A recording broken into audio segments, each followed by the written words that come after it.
مصدر کے اعتبار سے حدیث کی اقسام پڑھ رہے ہیں، اور اس میں چوتھی قسم ہماری آئی حدیث مقطوع۔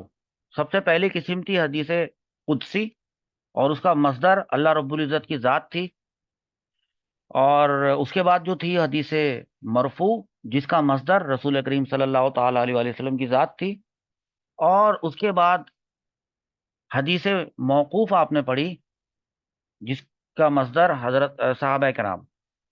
اب جو ہم حدیث کی قسم پڑھ رہے ہیں، حدیث مقطوع، اس کا مصدر ہے تابعین۔ اب پہلے یہ جان لیتے ہیں کہ تابعین کون ہوتے ہیں، اور اس کے بعد حدیث مقطوع کو بھی دیکھیں گے، اور اس کی ایک مثال بھی انشاءاللہ عز و جل دیکھیں گے۔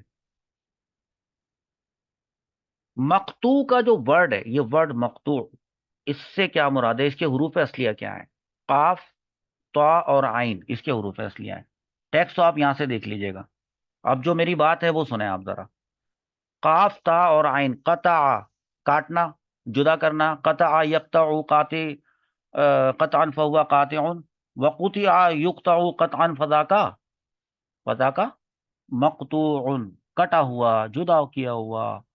اب یہ اس کا نام حدیث مقطوع کیوں رکھا گیا ہے؟ پہلے تو اصطلاحی تعریف سمجھ لیں، اور میں نے آپ کو پہلے ہی بتا دیا ہے، ہوتا یہ قول تابعین کا ہے۔ تابعی بھی بتاتا ہوں۔ دراصل حدیث مقطوع وہ قول یا وہ فعل ہے، وہ قول یا وہ فعل ہے۔ دیکھیں، تقریر کا لفظ نہیں ہے اس میں، یہ ذہن میں رکھیے گا، تقریر کا ورڈ نہیں ہے، صرف قول اور فعل کی بات کی جا رہی ہے۔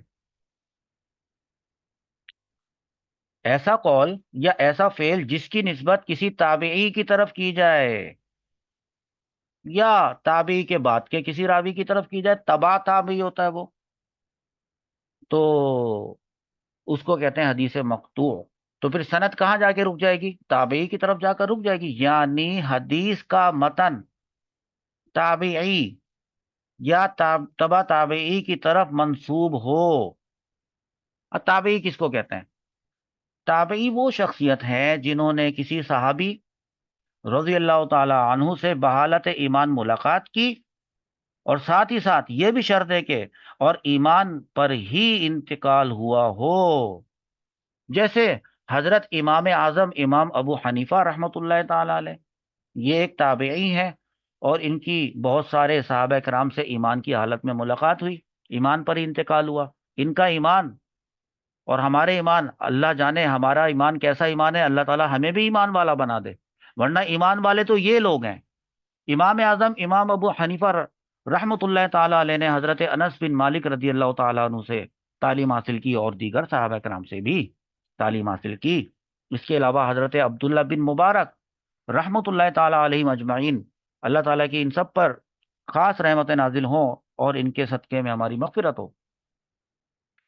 اچھا، تابعین کا جو قول ہوتا ہے، اس کو آپ نے کہا کہ یہ وہ ہے، حدیث مقطوع ہے۔ ایک اور تابعین ہے حضرت حسن بصری رحمت اللہ تعالی علیہ۔ حضرت حسن بصری رحمت اللہ تعالی علیہ بھی وہ تابعی ہیں کہ ان کا بھی ایک قول ہے، کہیں سے قول تو لے کر آنا ہے نا، تو اب قول آ رہا ہے کہ قال الحسن البصری، صرف اتنا سا دیکھیں ابھی آپ، صرف اتنا، یہاں پہ قالا کے بعد، قالا ایک فعل ہے کہ فرمایا اسے ایک مرد نے، کہا اسے ایک مرد نے، اس کے بعد فاعل کیا آ رہا ہے؟ فاعل آ رہا ہے الحسن البصری، حسن بصری۔ ان کے بارے میں جب آپ جانیں گے تو آپ کو پتہ چلے گا کہ یہ کیا کوئی صحابی ہے؟ نہیں۔ تو اگر یہ صحابی نہیں ہے تو ان کا فرمانا یا ان کا فرمان وہ حدیث موقوف تو نہیں ہو سکتا۔ پھر یہ کون ہے؟ پتہ چلا کہ یہ تو تابعی ہیں، اور تابعی کے فرمانے کو، ان کے فرمان کو، ان کے قول کو کہا جاتا ہے کیا؟ حدیث مقطوع۔ آپ فرماتے ہیں حضرت حسن بصری رحمۃ اللہ تعالی علیہ کہ الصبر مبتدا، خبر آ رہی ہے کنز من کنوز الجنت۔ کیا کنز کہتے ہیں خزانے کو؟ جنت کے خزانوں میں سے ایک خزانہ ہے صبر۔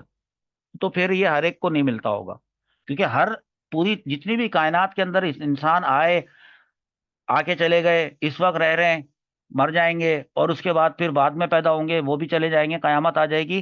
تو یہ سارے کے سارے انسان تو جنت میں نہیں جائیں گے، تو ان سارے کے سارے انسانوں کو تو جنت نہیں ملے گی، تو جنت کے خزانوں میں سے بھی ہر ایک کو کوئی حصہ ملے یہ کوئی ضروری نہیں ہے۔ حضرت حسن بصری تابعی رحمت اللہ تعالی علیہ فرماتے ہیں کہ الصبر، صبر جو ہے کنزن، ایک خزانہ ہے، من کنوز الجنتی، جنت کے خزانوں میں سے ایک خزانہ ہے۔